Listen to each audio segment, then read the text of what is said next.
의원님, 안녕하십니까? 명절은 잘 보내셨어요? 네, 명절 잘 보냈습니다. 새해 복 많이 받으십시오. 네, 새해 복 많이 받으십시오. 오늘은 우리 박상현의 썰랩에서 또 다양한 또 좋은 얘기를 또 많이 해주시기 바라겠습니다. 네, 한번 그냥 제가 갖고 있는 생각 한번 얘기해 보겠습니다. 네, 감사합니다. 이재명 당대표가 위헌법률 심판에 대한 제청, 그죠? 정확한 명칭이 위헌법률심판 재정신청을 했는데 이거에 대해서 왜 이거를 신청을 했는지, 이재명 대표가 어떤 의도로 이런 신청을 했는지 한번 의견을 전해주실 수 있을까요? 글쎄 이게 뭐 가타부터 말이 많은데 많이 많은데 그냥 제 개인적인 생각에는 기존 여권에서 얘기하는 거와 크게 다르지 않는 것 같아요. 이재명 대표가 지금 다양한 지금 범죄 혐의로 기소되어 있는 상태고, 그리고 공직자 선거법에 의해 가지고 250조 1항이죠. 그 부분에 대해서 대선에 그 대장동 개발 사업 관련 김문기 성남 도시개발공사 1차장 모른다고 했던 거. 예, 그걸로 이제 허위 사실을 말한 혐의가 있어가지고 1심 재판부에서 징역 1년 받았죠. 근데 100만 원 이상의 형을 받았을 때는 이제 피선거권이 없어지니까 이제 본인이 대선 나갈 수 없기에 그런 것들을 좀 미루고자 이번에 제청을 했다고 하는데, 저도 크게 의견은 다르지 않는 것 같아요. 굳이 왜 지금 하냐?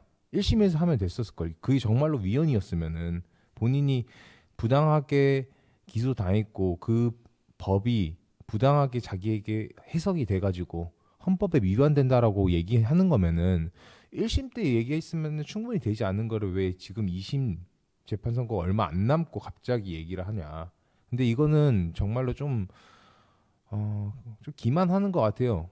법의 잣대를 남에게는 좀 과하게, 그러니까 지금 현재 대통령이신 윤석열 대통령에게는 너무나도 가혹하게 대하는데 이제 본인에게는 좀 유한 거. 근데 본인 이제 다른 쪽에서는 그렇게 얘기하는 것 같아요. 아, 이재명 대표는 윤석열 정부에 들어가 가지고 무리한 기소 당하면서 조사를 뭐 800시간 넘게 받았다, 이렇게 말씀하시는 분들도 계신데, 분명한 거는 법의 잣대는 누구나 동등하게 적용돼야 된다.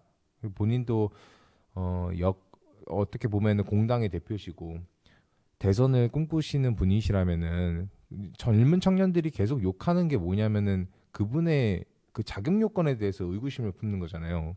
대선에 나와서 대통령이 되고자 하는 분이 그런 리스크를 좀 빨리 풀고 가는 것도 오히려 청년들에 대한 지지를 받을 수 있는 그러한 계기로 삼을 수 있을 것 같은데, 그러한 측면에서 좀 노력해 주시면은 보다 더 멋있는 정치인이 되실 것 같습니다.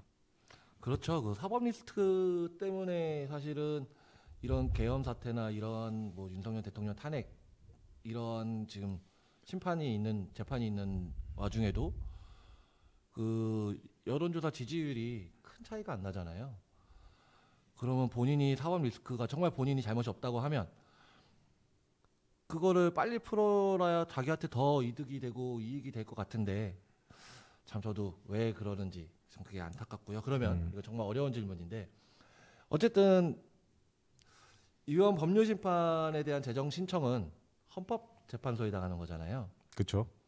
헌법재판소에서는 이거에 대해서 어떻게 할 것 같습니까? 기각을 할 것 같은가요? 아니면? 근데 제가 알기로는 일단은 재판부에서, 항소심 재판부에서 그거를 인용을 해주는, 기각을 해주든 해야 이제 헌법재판소로 가는 걸로 알고 있는데, 재판소에서부터 이거를 먼저 따져야 봐야 될 것 같아요. 그래서 법원에서? 예, 법원에서 먼저 따져서 이거를 기각을 해서, 저는 이 정도 됐으면은 되게 다양하게 비판을 받는 게, 이재명 대표님께서 계속 비판을 받는 게, 아, 이거 선거를 고려해가지고 계속해서 재판 미루는 거 아니냐라는 의구심을 계속 받고 있잖아요. 이게 진실이든 아니든 간에 국민들 대다수가 그런 식으로 목소리를 내고 있으면은 책임 있는 정치인으로서 그거는 풀고 가야 될 문제라고 보고 있거든요. 그래서 재판부도 그런 측면에서 좀 인식을 해주셔서 이번에는 좀 빠른 재판이 이루어질 수 있도록 하는 게 저는 맞다고 보고 있습니다. 그래서 재판부에서도 기각을 하는 게 저는 맞지 않나라는 의견을 좀 갖고 있습니다. 예, 잘 들었습니다. 그 좋은 일 때문은 아니지만 어쨌든 요새 지금 현재 시국이 이러다 보니 어린 아이들까지도 헌법재판소에 대해서 많이들 알아요. 헌재 이러고 얘기들 하고. 자, 그 의원님께서 생각하시는 헌법재판소의 역할이 무엇인지 좀 말씀해 주십시오. 헌법재판소, 그러니까 저도 사실 어릴 때 이렇게 뭐 사법부에 대한 깊이 있는 공부를 해본 적도 없고, 사실 뭐 그냥 저희가 의무교육을 받으면서 뭐 법과 사회 이런 거 배우잖아요. 예. 고등학교 때도 그렇고 중학교 때도 뭐 사회에 보면은 뭐 헌법에 대한 가치에 대한 것도 배우고 재판관에 대한 그러한 뭐 역할이나 이런 것들도 배우긴 하는데, 저는 그냥 막연하게 생각했었을 때 진짜 헌법 그러니까 저희 대한민국이 자유민주주의 국가로서 헌법의 가치를 수호하면서 법치주의대로 잘 이끌어가기 위해서는 헌법재판소의 역할이 크다. 그 역할은 무엇이냐? 그 법조문을 잘 해석해가지고 대한민국이 법치주의 국가에서 벗어나지 않도록 그 중재자 역할을 해야 된다고 보고 있거든요. 그래서 저는 법이라는 거를 어릴 때부터 생각을 했는데 누군가를 벌하는 게 아니라고 보고 있어요. 저는 법은 어떤 사람을 지키기 위해서 있는 거라고 저는 보고 있거든요. 어떤 사람들은 법이 있으니까 형량을 받지, 뭐 법이 있으니까 처벌을 받지 이러는데, 저는 개인적으로 그 처벌도 다른 사람들을 지키기 위해서 있다고 보고 있단 말이에요. 그런 측면에서 봤을 때 이 법을 수호하는 헌법재판관 분들께서는, 그리고 헌법재판소는 그러한 역할, 중재자의 역할을 하고 있지 않나, 저는 그렇게 보고 있고, 이번에 되게 헌재가 유명해지면서 관심을 많이 받고 있는데 그러한 역할에 대해서 좀 충실하게, 그리고 국민들이 다 납득할 수 있게끔 좀 진행해 주셨으면 좋겠다, 그런 역할을 다 하셨으면은 좋지 않을까라는 의견을 가지고 있습니다. 지금 헌재에 대해서는 뭐 이렇게 좀 뭐 말씀하신 대로 중립적이고 그 상식에 맞게 법리에 맞게 그 재판을 해야 되는데, 판결을 해야 되는데, 지금 뭐 언론이나 뭐 여론에서 보면 그 좀 정치적이다, 뭐 이런 얘기들이 많이 나오잖아요. 뭐 재판관들이 뭐 이념이 뭐 보수적인 분들도 계시고 진보적인 성향을 갖고 계시는 분들도 계시고 뭐 이런데, 이런 거에 편향돼 있다고 많이 편향돼 있다. 예. 뭐 이렇게 좀 되어 있는데, 이런 부분들은 어떻게 생각하시나요? 진짜 이거는 제가 뭐 지금 국민의힘 소속에 있는 정치인이어서 그런 말씀을 드리는 건 아니고, 그냥 저도 대한민국 국민의 한 사람으로서, 그리고 청년으로서 딱 봤을 때 문제점이 있는 게 보이긴 해요. 사실 이 헌법재판관들이 어떻게 보면은 이 헌법을 수호해야 되는 분들인데 아무리 그래도 사람이란 말이에요. 근데 지금 계속해서 문제가 되고 있는 게 지금 이 심판할 자격이 있냐, 이 자격 문제가 거론이 계속되고 있어요. 심판의 자격, 어떤 심판의 자격을 말씀하시나요? 예를 들어 그냥 문영배, 정계선, 제가 호칭을 빼겠습니다. 네. 이미선, 이런 분들의 자격 여건에 대해서 의구심을 계속 갖는 게, 문영배 재판관께서는 이재명 대표와 절친이시죠. 그거는 뭐 공공연히 다 아는 사실이고, 그리고 정계선 재판관 남편분은 윤석열 대통령 탄핵 시국 선언에 참여했던 분이고, 그리고 이미선 재판관은 동생이 또 윤석열 대통령 퇴진 특위의 부위원장이세요. 이렇게 퇴진을 외치고 있는 분이 가장 최측근, 뭐 배우자는 영촌이잖아요. 그렇죠. 예? 본인과 평생을 함께하는 그 동반자가 그런 생각을 가지고 있는데 그 영향을 안 끼친다? 그건 저는 말이 안 된다고 보이거든요. 어떤 가정에서도 그 가정에 대한 분위기나 철학이나 그런 거를 담게 돼 있어요. 어떤 부모님이 어떤 식으로 교육하냐에 따라서 아이들이 다르게 크는 것처럼요. 그런 측면에 봤을 때 이 자격 요건이 진짜 조금 문제가 있지 않나라는 것들은 국민적 대다수적으로 어느 정도 다 공감은 할 거예요. 이거 어떻게 풀어나가야 되냐, 이제 그게 중요한 건데, 그래서 다른 뭐 지금 유명하신 전한길 강사님이나 뭐 다른 분들 정치 여권에 있는 정치인 분들은 아니 그러면은 기피 신청하면 되지 않냐 이해관계가 있으니까 저는 그냥 기피 신청하고 끝내면 될 것 같거든요.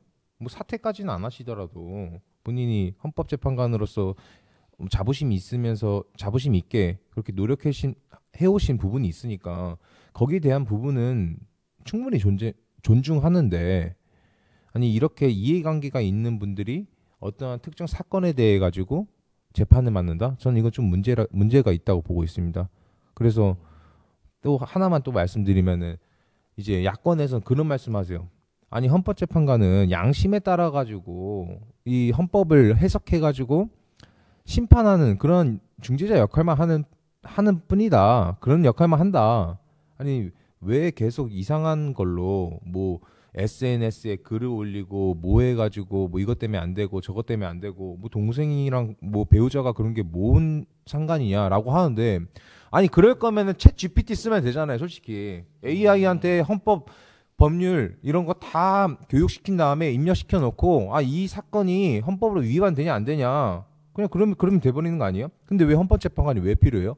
왜냐하면은 그 배경에 대한 것들 헌법이 이 법률을 해석하는 데 있어가지고 어떠한 사건의 시발점이나 배경을 다 고려해가지고 그런 AI나 시스템이 못하는 것들을 판단하는 인간의 영역을 가지고자 하는 거잖아요. 그 인간의 영역에 있어가지고 어떠한 좀 위법은 아니더라도 이해충돌적인 면이 있으면은 당연히 그거는 상식적으로 그분은 그냥 기피 신청하고 이번에 사건 손 떼면은 되는 거잖아요. 그래서 만약에 탄핵됐으면은 오히려 아무런 거리낌 없으니까 다른 뭐 이제 국민의힘을 지지하던가 아니면 보수 쪽에 계신 분들께서도 다 인정하고 깨끗이 손 털고 그러고 새롭게 시작하면 되는 건데 왜 계속 긁어부스럼 만들어가지고 그걸 포기 못 하시냐고. 저는 이건 청년으로서 꼭 한번 말씀드리고 싶습니다.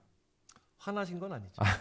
아니 이거 말하다 보니까 그 GPT 얘기하셔가지고 제가 이제 어제 6차 변론이 끝났잖아요. 6차 변론이 끝나고 한 3시간 정도 있다가 이제 밤 9시 10시쯤에 제가 GPT한테 그러자한테 물어봤습니다. 1차 변론부터 6차 변론까지 분석을 해서 그 증인들이 나와서 이제 증언을 하거나 그 이제 변호사들이 심리를 한 것들에 대해서 분석을 했을 때는 기각이 된다라는 쪽으로 GPT는 얘기를 해주더라고요. 아 그래요? 물론 제가 그쪽을 원해서 그렇게 질문이 갔을 수도 있겠지만 뭐 저는 기각을 원하거나 뭐 찬성을 하거나 이런 쪽은 아닙니다. 중립을 지키고 있는 사람이고요.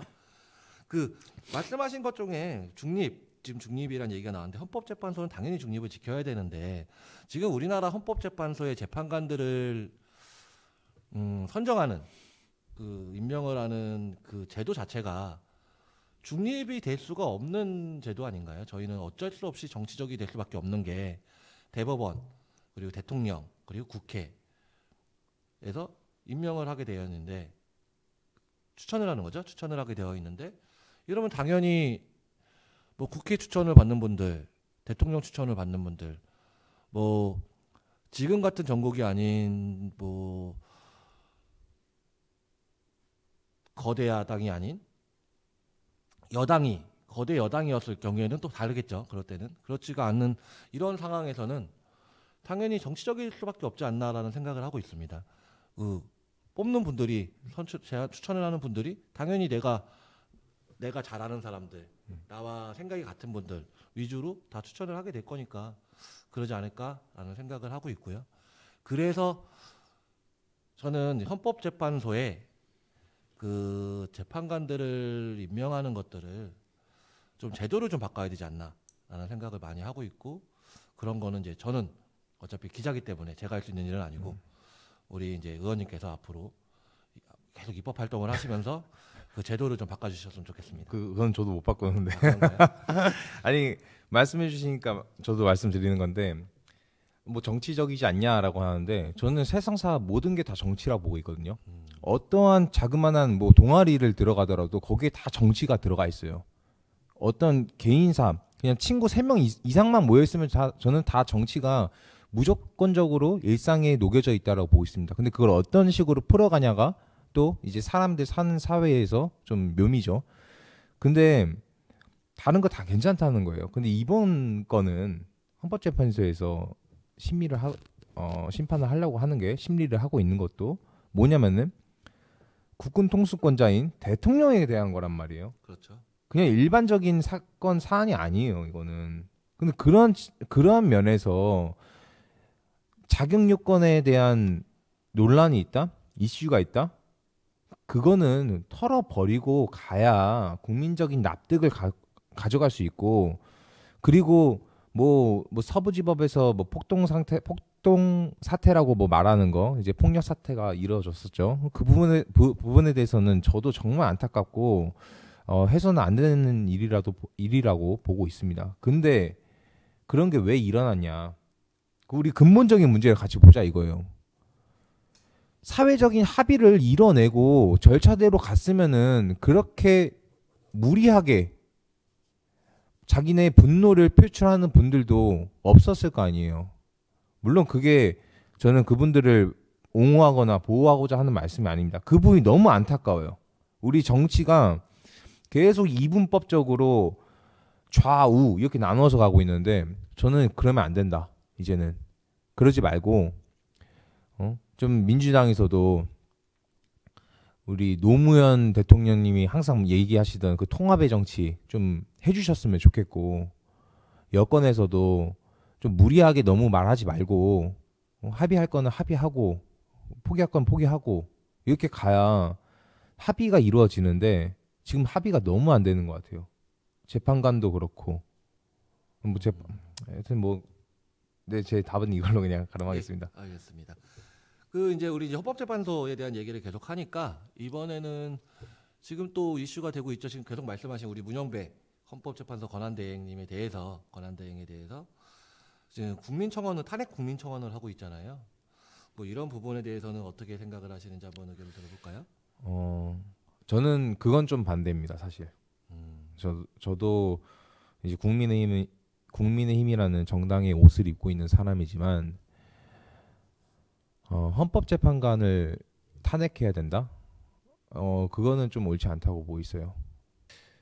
왜냐하면은 우리가 지금 이 상황에 왜 왔냐? 민주당의 탄핵 폭거 아닙니까? 솔직히 대통령이 일을 못하게 했어요. 29번이나 하고 이번엔 또 뭐 지금 경제부총리인 지금 직무대행이죠. 네, 최상목 직무대행도 뭐 안 하면은 탄핵한다. 약간 이런 식으로 겁박하고 있어요, 사실은. 지금 이제 계속 국민의힘 지지율이 올라가고 있으니까 민주당에서도 이거 너무 탄핵을 무리하게 해서는 거 아닌가라는 의견을 가지고 좀 조심하는 모습도 보이고, 그리고 정책적으로도 맨날 이 정당의 그 있잖아요. 색깔이 기본 사회를 추구하고 이전부터 반의를 하셨던 분들이 약간 갑자기 뭐 트럼프를 뭐 노벨 평화상 추천을 하겠다 뭐 이런 식으로 우클릭하는 행보들. 어떤 걸로 추천을 하죠? 평화상을요? 예. 트럼프 대통령한테요? 네네. 대단하신 분들이시네. 네, 뭐 그렇게 해가지고 이제 갑자기 이제 친미 이런 성향을 보여주려고 하고 있어요. 그런 면에서 와 이거 진짜 좀 아니지 않나 라는 것들을 저는 많이 느끼거든요. 근데 이제 헌법재판관 이제 소장이죠. 예, 헌법재판 소장 직무대행이니까 예. 문영배 재판관을 그래서 탄핵해야 된다라고 하면은 우리는 뭐 다른가? 라는 의견이 있어요. 청년들이 그런 탄핵 때문에 지금 이렇게 들고 일어섰는데 그걸 똑같이 한다라는 것은 조금 저는 아닌 것 같고, 그 이야기가 왜 나오냐라는 거에 대해서는 근본적으로 문제를 봐야 될 것 같아요. 한번 이거는 민주당 쪽에서도 합의를 좀 하시던지 아니면은 헌법재판관 분들께서도 이러한 부분은 좀 인식을 해주시고, 헌법재판소가 국민의 위에 있는 건 아니잖아요. 국민 여론이 그렇고 국민들의 뜻이 그러면은 한번 고려해보고 국민들의 뜻이 이러니 자기는 헌법재판관으로서 양심에 따라서 나는 이 심리는 기피 신청하겠다 아니면 사퇴하겠다 이런 식으로 멋있는 재판관이 돼야지. 저는 계속 이런 식으로 긁어부스럼을 만든다? 이게 재판이 어떤 결과가 나온다? 이거는 존경받지 못할 만한 재판 결과가 될 게 불보듯 뻔합니다. 그거는.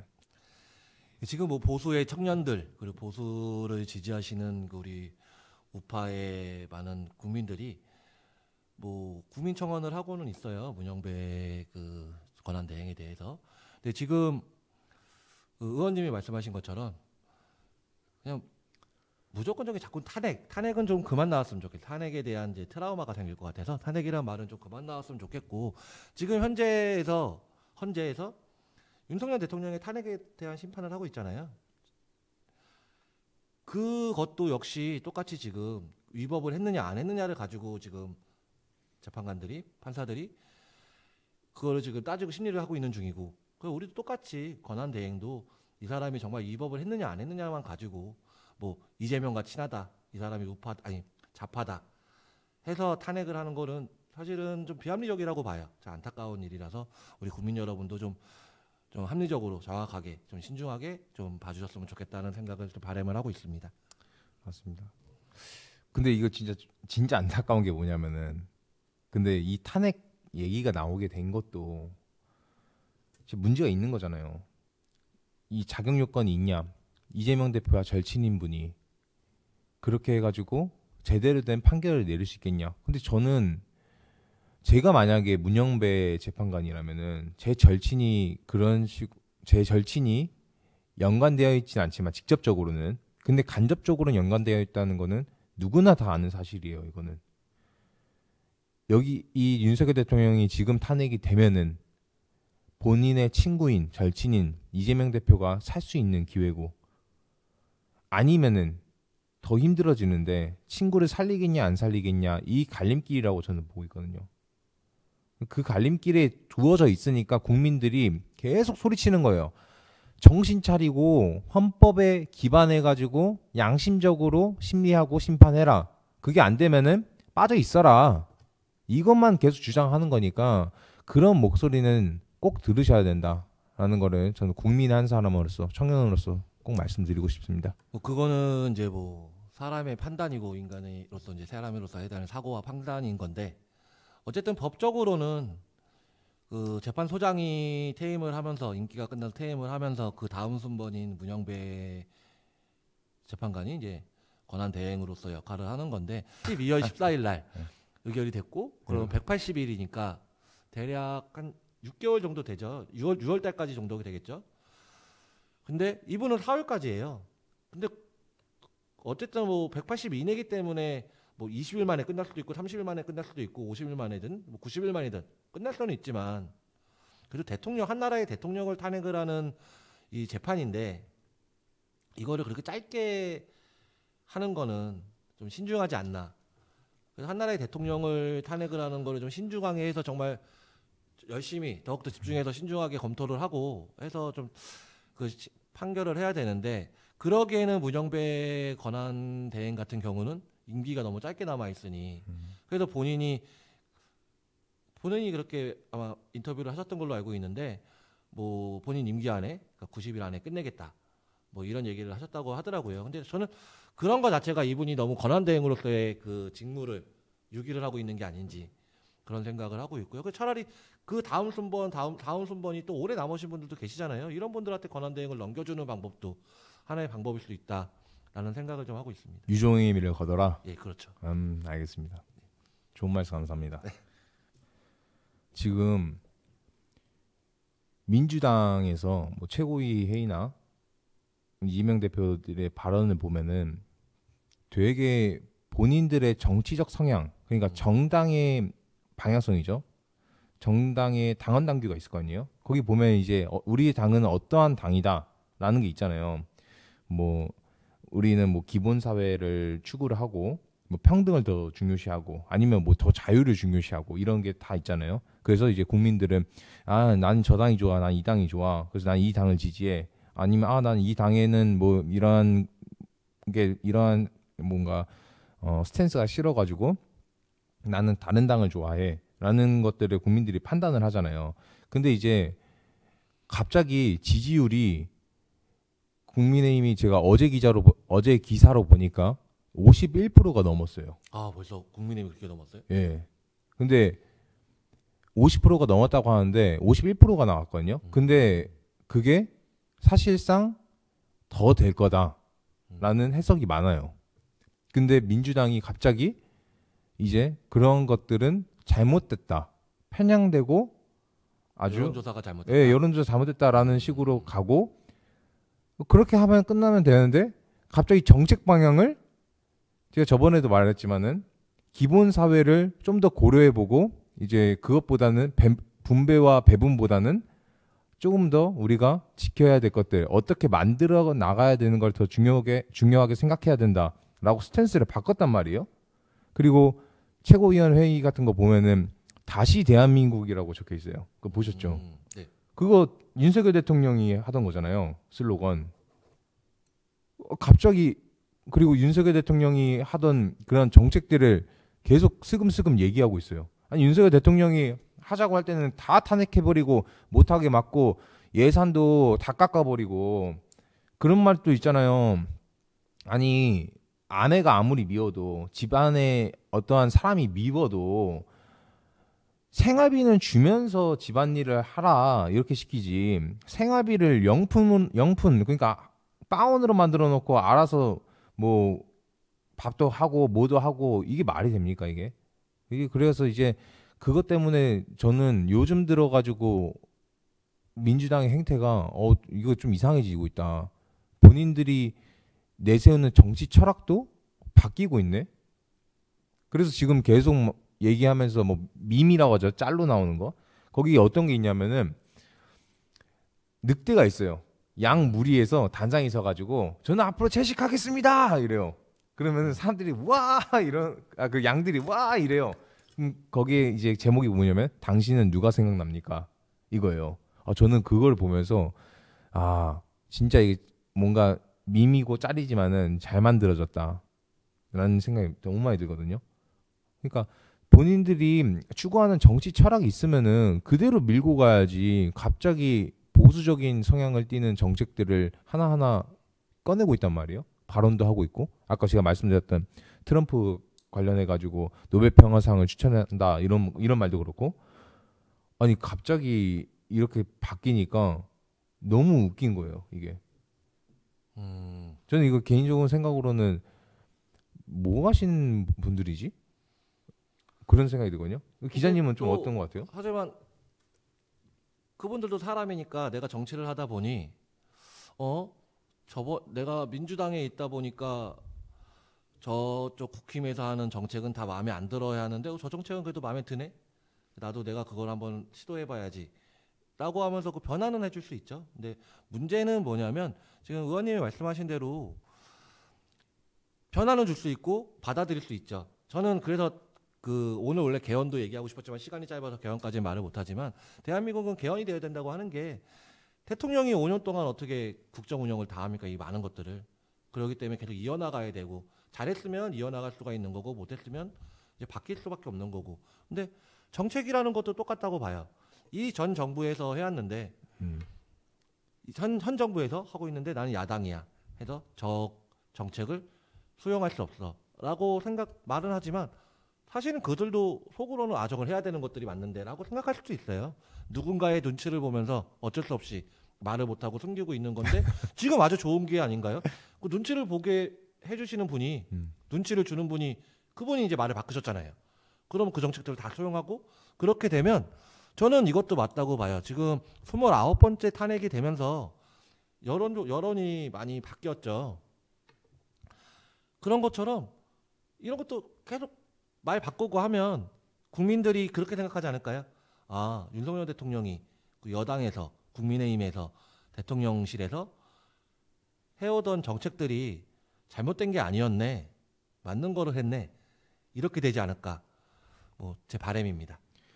그렇게 되면 정말 좋은데 우리 국민들은 사실 일상에 치여가지고 그리고 직장에 치여서 본인 사업에 치여서 여유가 많이 없단 말이에요. 그렇죠. 요즘 사회에는 특히나 정책이 어떤 거가 나오고 어떤 거 나오고 정말 정치에 대해서 고관여층 아니면은 사실은 잘 몰라요. 저도 윤석열 대통령이 내세운 정책을 다 알지 못합니다. 그거 많은 거 다 어떻게 알아요? 근데 저는 문제점이 이거라는 거예요. 그때는 안 되고 왜 지금 갑자기 이렇게 지지율이 역전되니까 아 본인들이 이렇게 하겠다. 저는 이거 기만이라 보이거든요. 몰랐던 사람들한테 아 윤석열 정부 때는 안 했지만은 우리가 하겠다라는 식으로 말해버리면은 그것도 속을 수도 있어요 사람들이. 그렇죠. 저는 그런 행태를 보여주면 안 된다. 도와줄 건 도와주고 못하는 게 있으면은 지적하고 잘하게끔 해주는 게 올바른 정치지. 아 나는 쟤를 끌어내려야 내가 올라가니까 끌어내려야겠다라는 식으로 하면은 정말 안 된다라는 거. 이거는 많은 국민들도 공감할 테고 또 청년층들도 정말 이거 대부분은 공감할 거라고. 오늘은 이제 마지막으로 그 법과 상식, 법의 상식에 대해서 한번 말씀을 해주시고 이 자리를 한번 마무리해 볼까요? 법과 상식. 법의 상식이죠. 법의 상식이요. 예. 법의 상식을 그 잣대를 대는 것이 맞는지. 그냥 한마디로 표현하면은 국민적 공감과 그리고 사회적 합의라는 걸로 저는 좀 정의를 내리고 싶네요. 알겠습니다. 그 어제 6차 변론에서 윤석열 대통령께서 그 재판관들한테 그렇게 호소를 하셨거든요. 상식적으로 법의 잣대를 대달라고 맞춰달라고 말씀하셔서 그게 생각이 나서 마지막으로 한번 여쭤봤습니다. 저는 사실 어제 못 봤거든요. 어제 좀 바쁜 일이 많아가지고 그 말이 제 말이랑도 좀 일맥상통한 게 그런 것 같습니다. 제가 국민적인 공감과 사회적 합의는 정말 필요한 거라고 보고 있습니다. 알겠습니다. 감사합니다. 감사합니다.